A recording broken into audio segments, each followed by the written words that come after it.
I thanked my boss for the $2,000 bonus in my account. He shut his office door, sat down slowly, and said, "That bonus was $95,000. Someone's been skimming your payroll. For months." The fluorescent lights in Michael Brennan's office suddenly felt too bright, like I was under interrogation. I'd walked in here at 3:45 p.m. on a Friday afternoon, expecting a quick thank you and have a good weekend conversation. Instead, my boss, the regional director of operations for TechFlow Solutions, was looking at me with an expression I'd never seen before.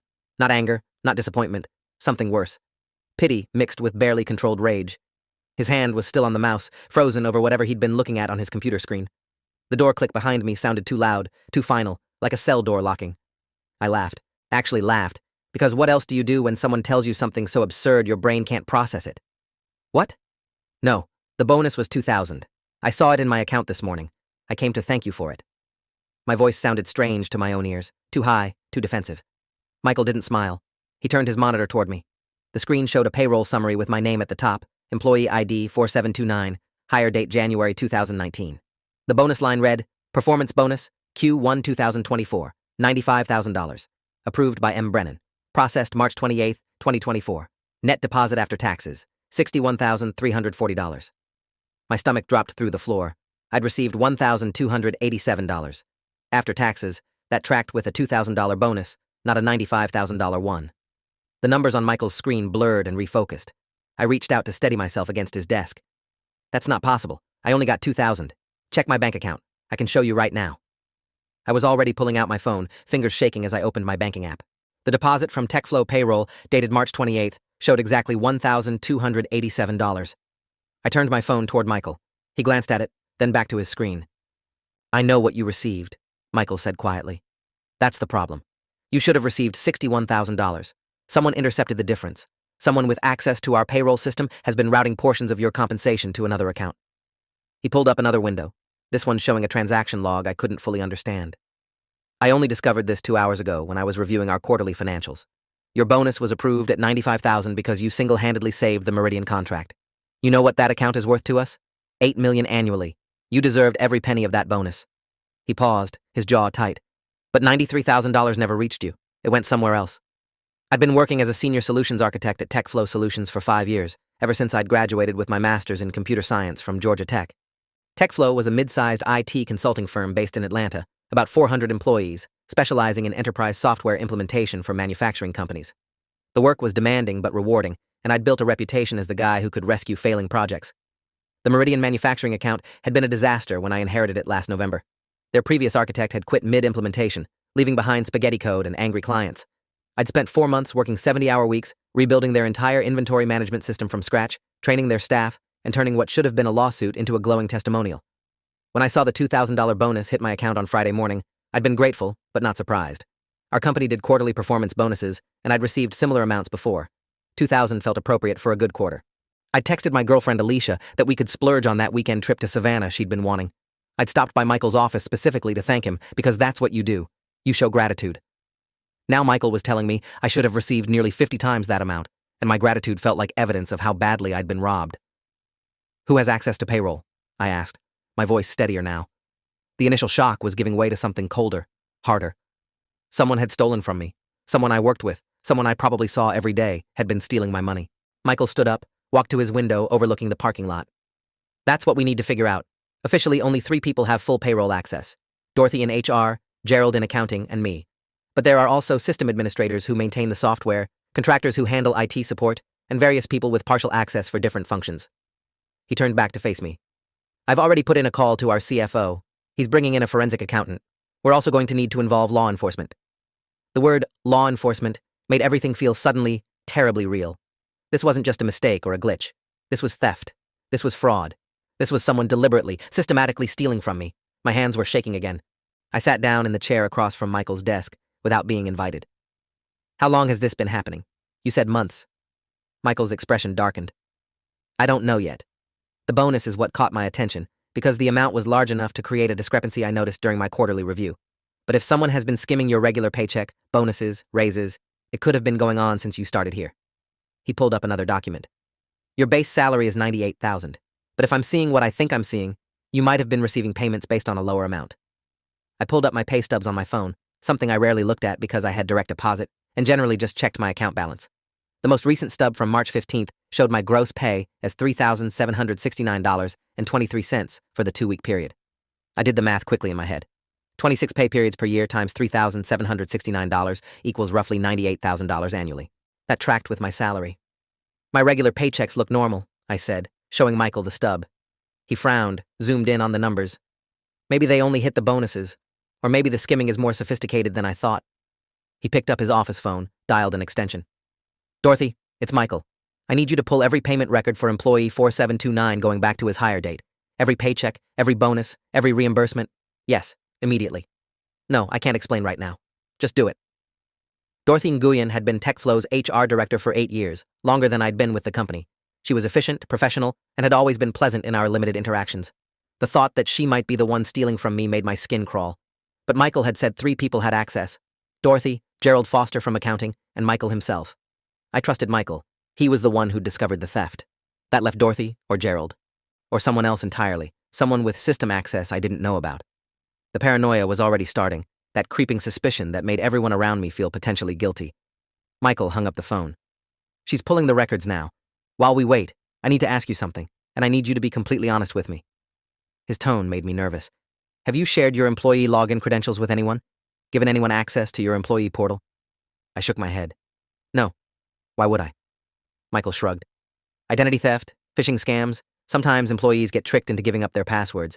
If someone had your login, they could potentially have altered your direct deposit information without you knowing. That thought hadn't occurred to me, and it opened up terrifying new possibilities. What if this wasn't an inside job? What if my identity had been compromised more broadly? Over the next 3 hours, Michael's office became a war room. Dorothy arrived with printed payroll records, her expression confused and concerned. Gerald joined us 20 minutes later, summoned by Michael's increasingly terse phone calls.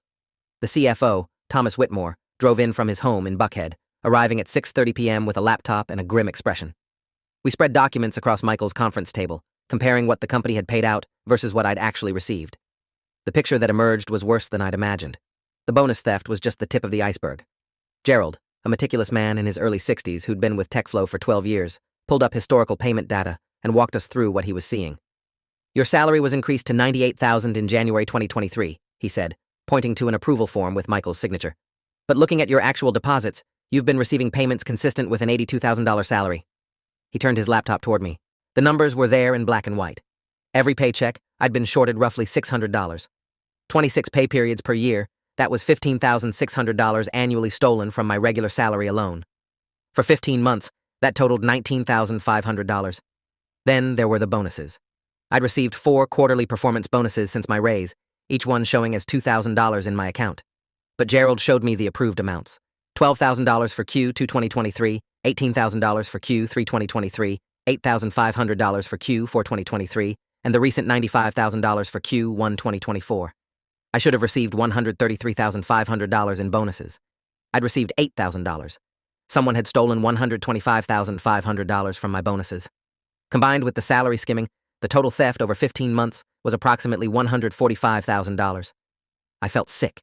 That was more than an entire year's salary. That was money I could have used for a down payment on a house, for paying off my student loans, for building an actual financial future instead of living paycheck to paycheck like I'd been doing. How is this even possible? I asked, my voice rough. Don't we have controls? Don't bonuses get verified? Thomas, the CFO, had been silent up to this point, but now he spoke with barely controlled anger. We have controls. Bonuses over $10,000 require dual approval, mine and the department heads. I signed off on your $95,000 bonus personally. He pulled up an email dated March 22nd showing his electronic approval. The payment was processed correctly on our end. The issue is what happened after it entered the payroll system. He looked at Dorothy. You processed the actual payments, correct? Dorothy's face had gone pale. I initiate the payments based on the approved amounts in the system, but I don't manually enter bank account details for every employee. That's automated. The system pulls the direct deposit information from each employee's profile. She pulled up her own laptop, logged into the payroll software.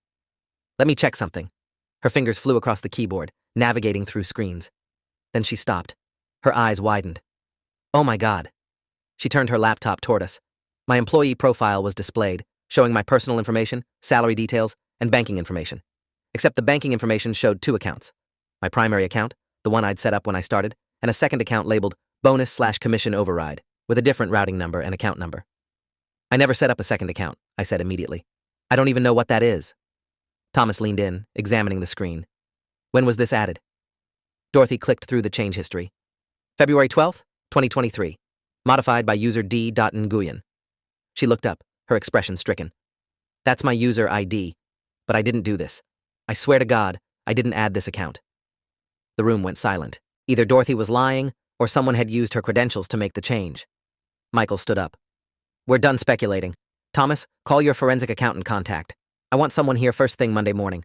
Dorothy, Gerald, I need both of you to document everything you've touched related to this employee's payroll for the past 2 years. Every approval, every payment, every system access. I want timestamps, IP addresses, everything. Gerald nodded and left quickly. Dorothy remained seated, tears forming in her eyes. Michael, I would never steal from an employee. You have to believe me. Michael's expression softened slightly. I'm not accusing you, Dorothy, but your credentials were used to make unauthorized changes. Either you did it, or someone else is using your access. Either way, we need to figure out what happened. After Dorothy left, Thomas pulled me aside. I'm going to need you to file a police report. This is theft over $100,000. That's a felony in Georgia. The company will cooperate fully with any investigation, but you're the victim here. You need to be the one to initiate the criminal complaint. I drove home in a daze. It was after 8 p.m., the sun already set. Atlanta traffic finally thinned out. My hands gripped the steering wheel so tight my knuckles were white. Someone had stolen $145,000 from me. Someone had systematically, deliberately diverted my money into their own account for over a year, and I'd never noticed. I'd been grateful for the scraps they left me, thanking my boss for a $2,000 bonus when I should have received $95,000. The humiliation burned almost as hot as the anger. How had I not noticed? How had I been so oblivious? The answer was uncomfortable. I'd trusted the system. I'd trusted that when my paycheck hit my account, it was the right amount. I'd trusted that the company I'd given 5 years of my life to was treating me fairly. I'd never thought to verify my pay stubs against my offer letter, to cross-check my bonuses against my performance reviews.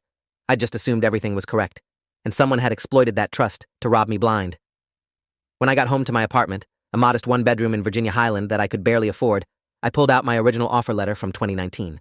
Starting salary, $72,000. I'd received raises in 2020, 2021, and 2023, documented in emails from Michael and HR. My current salary should have been $98,000, but I'd been receiving $82,000. The missing money, accumulated over 15 months, would have been enough to move out of this cramped apartment, maybe buy a small house, start building equity instead of paying rent. I called Alicia. She answered on the second ring, her voice bright. Hey, are you still at work? I was thinking we could grab dinner at that Thai place you like. I couldn't even respond for a moment. The words stuck in my throat. Babe, what's wrong? Her tone shifted immediately to concern. I told her everything. The bonus that should have been $95,000. The salary I'd been shorted for over a year. The stolen $145,000. She was silent for a long moment, then said something I wasn't expecting. I knew something was wrong. My heart skipped. What do you mean? Alicia took a breath. Last year, when you got that promotion and the raise, you said you'd finally be making 6 figures. But your lifestyle didn't change. You were still stressed about money, still worrying about student loans, still driving that 15-year-old Camry. I thought maybe the raise wasn't as much as you thought, or maybe you were saving aggressively, but it didn't make sense. You should have had more breathing room financially. She was right. After my raise to $98,000 in January 2023, I should have been comfortable. Not wealthy, but stable. Instead, I'd been scraping by, stressed about every unexpected expense, unable to save more than a few $100s per month. I'd thought I was bad at budgeting, bad with money. Turns out I'd been fine. Someone else had been taking my money before I ever saw it. I filed the police report on Saturday morning at the Atlanta Police Department's White-Collar Crimes Division. The detective who took my statement was Veronica Albright, 22 years on the force, specializing in financial crimes and fraud. She was in her late 40s, sharp-eyed, with the kind of intense focus that made me feel like she was cataloging every detail. I walked her through the timeline, showing her the payroll documents Thomas had emailed me, my bank statements, the screenshots of the fraudulent account added to my employee profile. Detective Albright took notes in a worn leather notebook, occasionally asking clarifying questions. So, this secondary account, she said, tapping her pen against the page. The one labeled bonus/commission override. Do you have any information about where it actually leads? Bank name, account holder? I shook my head. The company's CFO is working with a forensic accountant to trace it. They said they'd have more information by Monday. Albright nodded. Good. I'll coordinate with them. But I need you to understand something. This is going to take time. Financial fraud investigations, especially ones involving internal corporate systems, can take months to untangle. We need to build a case that proves not just that money was stolen, but who stole it and how. That requires documentation, expert testimony, digital forensics. Months. The word settled over me like a weight. I'd been robbed of $145,000, and justice would take months, In the meantime, what? I kept working at TechFlow, knowing someone there was a thief. I kept showing up to the office, making small talk with people who might have stolen from me. Albright must have seen something in my expression because she softened slightly. I know it's frustrating, but the good news is, whoever did this left a digital trail. Bank accounts, system access logs, timestamps. Financial crimes are actually easier to prosecute than a lot of other cases because money leaves tracks. We'll find them. The forensic accountant arrived at TechFlow's office Monday morning at 9 a.m. sharp. Her name was Patricia Liu, CPA, CFE, 20 years experience in fraud examination and forensic accounting. She set up in one of the conference rooms with 3 laptops, a printer, and what looked like a portable server. Thomas introduced me to her before her first meeting with the executive team. Ms. Liu is one of the best in the Southeast, he said. If there's evidence of fraud in our systems, she'll find it. Patricia shook my hand with a firm, professional grip. I'm sorry this happened to you. I've reviewed the preliminary documents. This was sophisticated. Whoever did this knew exactly how your payroll system works and exploited a weakness in your direct deposit override protocols. Over the next 3 days, Patricia essentially took over TechFlow's accounting department. She interviewed Dorothy, Gerald, and every other employee with any level of payroll system access. She pulled system logs going back 2 years, tracking every login, every change, every transaction. She requested bank statements from the company, from me, and subpoenaed records from the bank where the fraudulent account was held. I tried to work, tried to focus on my projects, but I was useless. I kept checking my phone for updates, kept refreshing my email, kept looking around the office wondering which of my coworkers was a thief. On Wednesday afternoon, Patricia called an emergency meeting. Present were me, Michael, Thomas, Dorothy, Gerald, and TechFlow's attorney, Richard Knowles, who'd been brought in to advise on the legal implications. Patricia stood at the head of the conference table with her laptop open. I've traced the fraudulent account, she said without preamble. The bonus/commission override account that was added to the employee's profile in February 2023 belongs to a Coastal Bank checking account opened in January 2023. The account is registered to a Veronica Albright. My brain short-circuited. What? No, that's the detective investigating this case. Patricia held up a hand. Different person. There are 127 Veronica Albrights in Georgia, according to public records. This particular Veronica Albright is actually an alias. The social security number used to open the account is fake. The address is a UPS store in Marietta. But the account has received $145,873.29 in deposits over the past 15 months, all from TechFlow Solutions payroll, all corresponding to the amounts that should have gone to you. She pulled up a bank statement showing the deposits. My bonuses, my salary, my money, flowing into a ghost account under a fake name. Who opened the account? Thomas demanded. Patricia clicked to another screen. The account was opened online using forged identity documents. The bank's fraud department is cooperating with Detective Albright's investigation. They've provided the IP address used to open the account and conduct transactions. That IP address belongs to a residential internet connection in Decatur, Georgia. She paused for effect. The same address where Dorothy Nguyen lives. The room exploded. Dorothy stood up so fast her chair fell backward. That's insane. I didn't do this. Someone must have hacked my internet, my computer, something. I would never steal from anyone. Michael held up his hands. Dorothy, sit down. Let Patricia finish. Dorothy sat, her face flushed, tears streaming down her face. Patricia continued, her voice neutral and professional. The IP address alone isn't conclusive. As Ms. Nguyen says, it could be spoofed or accessed through a compromised network. However, the system logs tell a more complete story. The change to add the fraudulent account to the employee profile was made on February 12, 2023, at 11:47 p.m. The login used was Dean Nguyen's credentials. The IP address was Dorothy's home connection. The computer MAC address matches Dorothy's work laptop, which she's allowed to take home per company policy. Dorothy's voice was a whisper. I didn't do it. I swear on my children's lives I didn't do this. Patricia wasn't done. The pattern of access is consistent with someone who knows the payroll schedule intimately. Changes to the direct deposit override were made within hours of bonus approvals, ensuring the fraudulent account would capture the maximum amount. The salary skimming was more subtle, implemented through a formula in the payroll software that calculated the employee's net pay based on a salary $16,000 lower than his actual salary, with the difference routed to the secondary account. Richard, the attorney, leaned forward. So, whoever did this had deep knowledge of the payroll system and had administrative access. Patricia nodded. Yes. And according to the access logs, only 3 people have that level of access. Dorothy Nguyen, Gerald Foster, and Michael Brennan. However, Gerald's access logs show no activity during the relevant time periods, and his IP addresses are all from the office or his home in Alpharetta. Michael Brennan's access shows normal executive review activity, but no modifications to employee profiles or direct deposit information. She looked at Dorothy. Dorothy's account shows extensive activity, including the specific changes that facilitated the theft. The evidence was damning. Dorothy was crying openly now, her hands shaking. I don't understand. I didn't do this. Why would I do this? I make $65,000 a year. I'm not hurting for money. Thomas's voice was cold. Your bank records show deposits totaling $145,000 over 15 months. I'd say you are significantly better off financially than you were 2 years ago. Dorothy looked up, confused. What deposits? I don't have any extra money. You can check my accounts. I'm barely breaking even every month. That stopped everyone. Patricia tilted her head. You're saying you don't have the stolen funds? Dorothy shook her head frantically. I don't have anything. I have my salary, direct deposited to my Bank of America checking account. That's it. Patricia pulled up another document. Bank records for Dorothy Nguyen show a primary checking account at Bank of America, receiving bi-weekly payroll deposits of approximately $2,200, consistent with a $65,000 salary after taxes. No unusual deposits, no large transfers, no evidence of the stolen funds. She clicked to another screen. However, I also ran a search for bank accounts opened using Dorothy's home address. In addition to her Bank of America account, there's the Coastal Bank account under the alias Veronica Albright, and a third account at SunTrust opened in February 2023 under Dorothy's actual name, but with a slightly different social security number, a single-digit transposition. The room went silent. Thomas spoke first.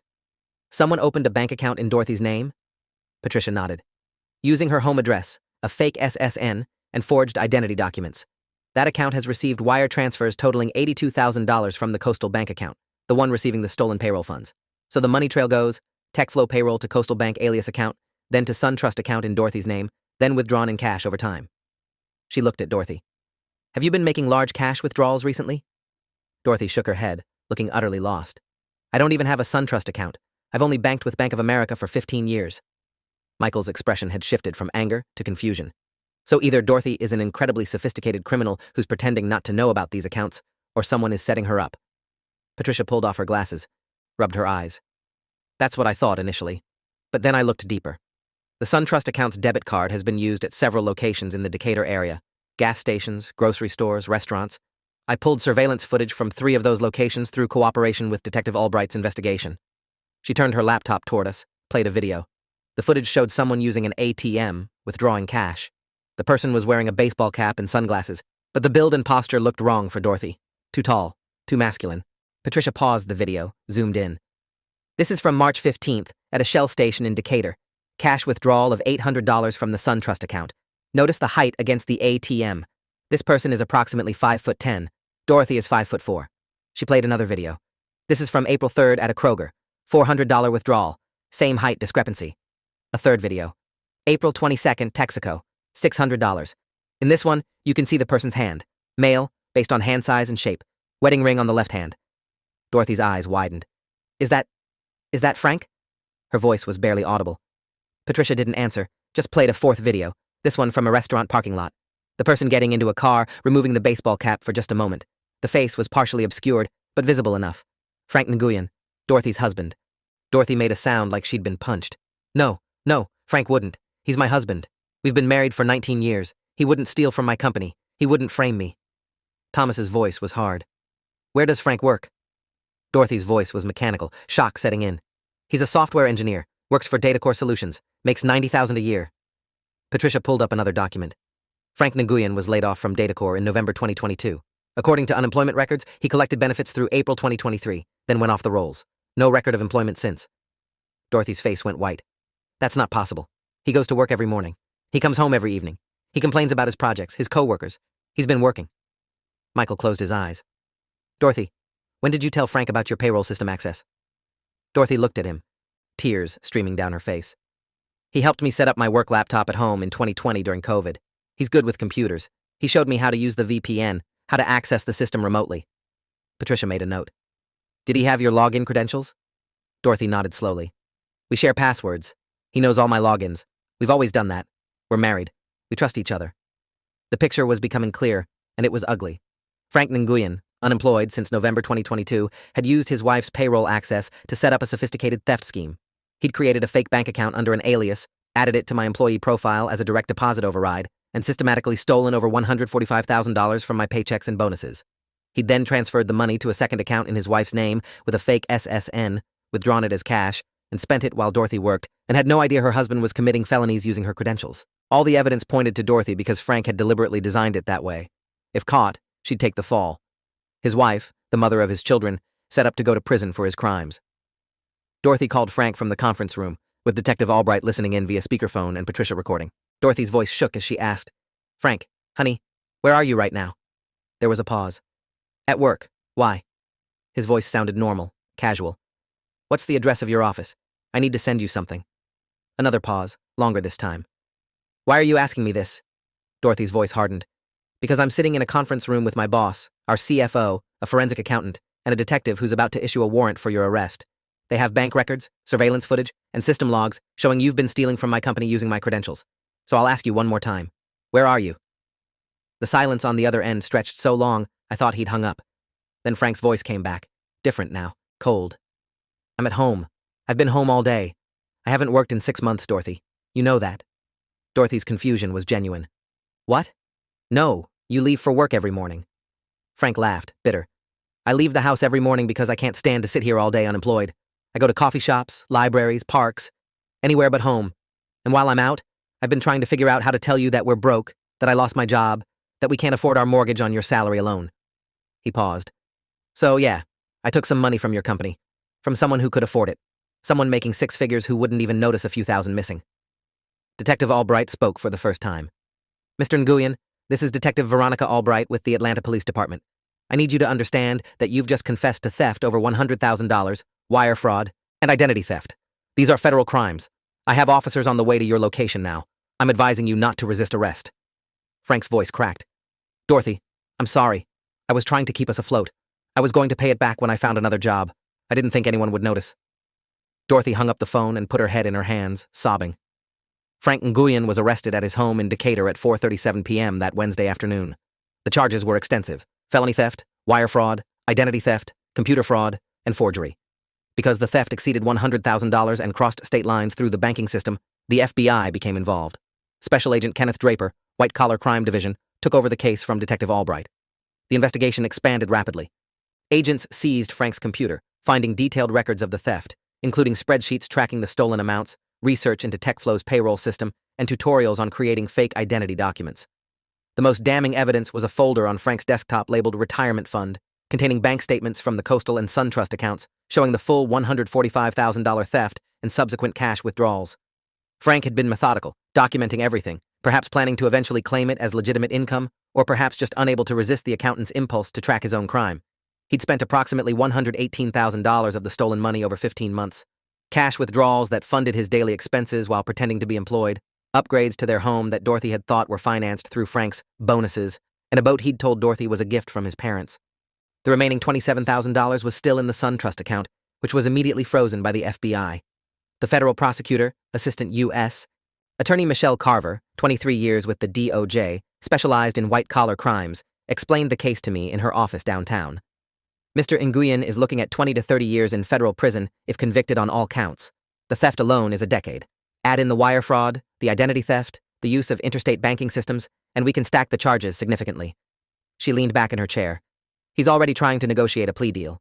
His attorney is arguing for reduced charges in exchange for full restitution and cooperation." I sat across from her, still processing everything. "What about Dorothy? She had no idea what he was doing?" Carver shook her head. "We've investigated thoroughly. Dorothy Nguyen is a victim here, same as you. Her husband used her credentials without her knowledge, committed crimes in her name, and set her up to take the fall if discovered. She's been cooperative with the investigation and won't face charges." She pulled out a document. "However, we do need your input on something. As the victim, you have the right to provide a statement regarding sentencing recommendations. You can advocate for leniency or push for maximum penalties. What happens to Frank Nguyen partially depends on what you want to see happen." What did I want? I'd lost $145,000, money I'd earned through long hours and hard work. Money that would have changed my life, given me financial security I'd never had. Frank Nguyen had stolen that from me, stolen my future, and he'd done it casually, methodically, without remorse until he was caught. He'd justified it by saying I could afford it and wouldn't notice, as if being robbed was okay as long as the victim didn't immediately realize it. But I also knew Frank had a family, Dorothy and 2 teenage kids who were about to watch their father go to prison. Kids who'd done nothing wrong except have a father who was a criminal. "I want full restitution," I said finally. "Every penny, plus interest and penalties. I want it documented in court that what he did was theft, not some justified redistribution. But beyond that, I'll leave sentencing to the judge. I'm not going to advocate for him being locked up forever, but I'm not going to ask for leniency either. He's an adult. He made choices. He can face the consequences." Carver nodded, made a note. "That's fair. For what it's worth, Between the frozen account and asset seizure, we'll recover about $35,000 immediately. The rest will come through wage garnishment and liquidation of Frank's assets. You won't get everything back overnight, but you will get it back eventually. The trial didn't happen. 6 weeks after Frank's arrest, his attorney negotiated a plea deal. Frank pled guilty to wire fraud and theft, with the other charges dropped in exchange for his cooperation and an agreement to full restitution. The sentencing hearing was scheduled for September. In the meantime, TechFlow conducted its own internal investigation, brought in outside consultants to audit their entire payroll system, and implemented new security protocols. Dorothy was placed on paid administrative leave during the investigation, then eventually returned to work with the understanding that she was a victim, not a perpetrator. She filed for divorce from Frank within a month of his arrest. Michael called me into his office on a Friday afternoon in July, 3 months after he'd first shown me that payroll document revealing the theft. "I wanted to give you an update on restitution," he said, pulling up a spreadsheet. "The FBI recovered $27,000 from the frozen account. Frank's attorney has agreed to liquidate assets, including the boat and some other property, which should net another $40,000. That leaves $78,000 still owed." He paused. TechFlow's insurance is covering $60,000 of that as a liability claim, since the theft occurred through our systems.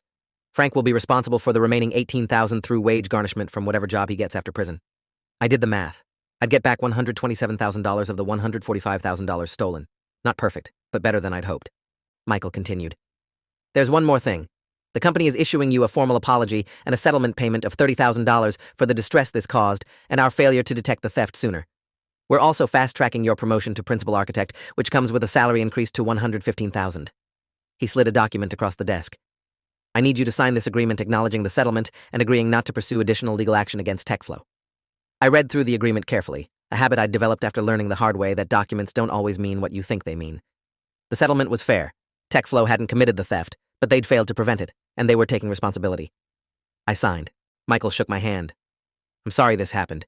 You deserved better from us, from the system, from everything. But I'm glad we caught it. I'm glad we're making it right." I nodded. "Me too." The sentencing hearing happened on a Thursday morning in September at the federal courthouse downtown. I sat in the gallery with Alicia, watching as Frank Nguyen stood before Judge Leonard Harper, a federal judge with 32 years on the bench. Frank looked smaller than I remembered from his arrest photos, diminished by an orange jumpsuit and handcuffs. His attorney read a prepared statement expressing remorse, explaining Frank's financial desperation after his job loss, asking for leniency. Then the prosecutor presented the facts. $145,000 stolen over 15 months, sophisticated scheme, attempt to frame his wife, lack of real remorse until caught. Judge Harper listened to everything, reviewed the presentencing report, then addressed Frank directly. "Mr. Nguyen, you didn't steal to feed your family. You stole to maintain a lifestyle you could no longer afford. You used your wife's credentials to commit crimes, set her up to take the fall, and showed no remorse until law enforcement was closing in. You stole from a hardworking employee who trusted his employer, and you did it systematically over more than a year." He paused. "I'm sentencing you to 8 years in federal prison, followed by 3 years supervised release. You'll also pay full restitution of $145,000 plus interest and penalties. You're fortunate the government agreed to drop the identity theft charges, which would have added years to your sentence." 8 years. Frank would be 56 when he got out, his kids grown, his marriage destroyed, his career gone. I felt no satisfaction in watching him led away by federal marshals, just a hollow sense that justice had been done, but nothing had really been fixed. The money would come back eventually, but the 15 months of financial stress I'd endured, the opportunities I'd missed, the trust I'd lost in systems and people, none of that could be restored through restitution and prison time. Outside the courthouse, Alicia took my hand.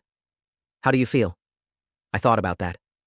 Relieved, angry, tired, all of it. She squeezed my hand.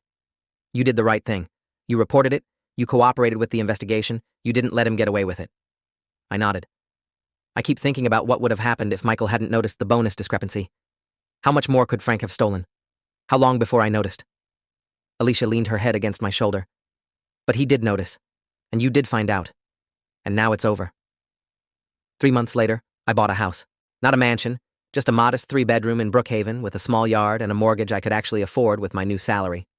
The down payment came from the insurance recovery and TechFlow's settlement. I moved in on a Saturday with help from friends, including some co-workers who'd stood by me through the investigation. Michael came by with a bottle of bourbon and a housewarming gift, a framed print that said, "Trust but verify" in elaborate calligraphy. I hung it in my home office, a reminder of the most expensive lesson I'd ever learned. I still work at TechFlow, still do the same job, now with a better title and better pay. Dorothy eventually left the company, unable to handle the stigma of being associated with the theft, even though she was a victim. We had coffee once, a few months after Frank's sentencing, and she apologized for what her husband had done. I told her she had nothing to apologize for. She'd been betrayed worse than I had, by someone who was supposed to protect her. Last I heard, she'd moved to North Carolina to be closer to her sister, started over somewhere nobody knew her story. I check my pay stubs now, every single one. I verify the amounts against my salary, cross-reference my bonuses against approval emails, monitor my bank accounts obsessively. Alicia says I've become paranoid about money. Maybe I have. But I've also become someone who doesn't just trust that systems work correctly or that people are honest. Trust, but verify. Ronald Reagan said it about Soviet nuclear disarmament, but it applies just as well to payroll, to banking, to everything where your security depends on someone else doing their job correctly. The final restitution payment came through last month, $18,000 from Frank's wage garnishment, transferred from whatever job he found after being released on parole. It's been 5 years since he stole from me. 5 years of waiting, of watching the slow machinery of justice grind toward restitution. The total I've recovered, including insurance and TechFlow's settlement, is $175,000, which is more than the original $145,000 stolen, once you factor in interest and penalties. I put it into index funds and a retirement account, building the future Frank tried to steal from me. Sometimes I wonder what Frank's thinking now, living in a halfway house in suburban Atlanta, working some low-level tech support job, sending $1,800 a month to me as restitution. Does he regret it? Does he understand what he took wasn't just money, but trust, security, peace of mind? Probably not. People like Frank, they rationalize. They convince themselves they deserved it, they needed it, they were justified. They never really accept that they're thieves until the cell door locks behind them, and even then, they blame circumstances instead of choices. I'm not the same person I was 5 years ago. That person would have seen a $2,000 bonus and been grateful, would have thanked his boss and never questioned whether it was correct. The person I am now would have verified it immediately, would have pulled up the approval documentation, would have demanded an explanation for any discrepancy. Some people might say I've become cynical. I prefer to think I've become aware that systems fail, that people lie, that trust without verification is just naivete waiting to be exploited. But I also learned something else. I learned that when you do get robbed, when someone does betray your trust, there are people and systems in place to make it right. It takes time. It takes patience. It takes mountains of documentation and cooperation with investigators and prosecutors and attorneys. But justice, slow and imperfect as it is, does eventually show up. Frank Nguyen stole $145,000 from me, but he lost 8 years of his life, his marriage, his career, and his freedom. I got my money back plus interest. He'll be paying for his crime for the rest of his life. The person who really lost was Dorothy. She did nothing wrong except trust her husband and share her passwords, and she lost her marriage, her career, her peace of mind. I ran into her about a year ago at a Starbucks in Midtown. She was visiting Atlanta for her son's college graduation. We talked for 20 minutes, awkward, but genuine. She asked if I'd fully recovered financially. I said yes. She told me Frank had written her from prison, asking for forgiveness. She'd never responded. Some betrayals, she said, are too fundamental to forgive. I understood that. If you made it this far, hit like, you've earned it.